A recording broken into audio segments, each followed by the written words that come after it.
Queda unha semana para o Samaín, que nos últimos anos se asimilou ao Halloween norteamericano. E xa hai quen ten a casa decorada. Outros andan a procura de disfraces para a noite en que o divertido é pasar medo. Iria Soengas.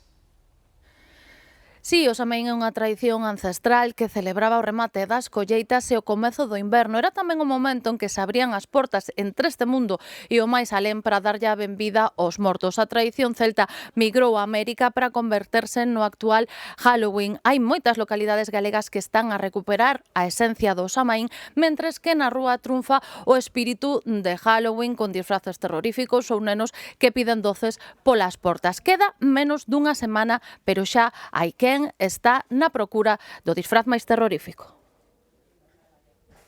Dende as meigas e a Santa Compaña ata as personaxes das películas e series máis arrepiantes, se buscamos disfrace pro Samaín hai que ter en conta que canto máis horrible, mellor.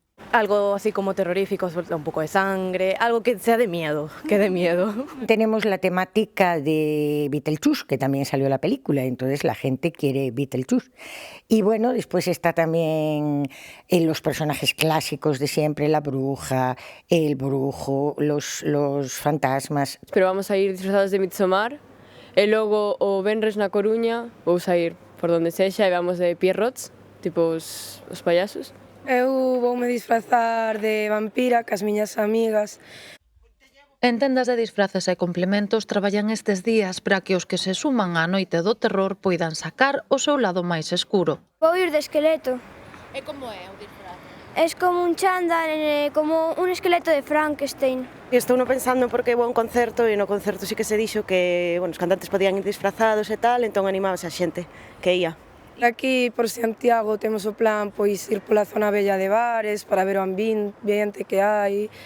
Pues vengo a ir a Ourense, que tienen preparadas unas ciertas actividades, tiene el túnel del terror y estaba pensando pues mirar para un disfraz, a lo mejor algo así de demonio.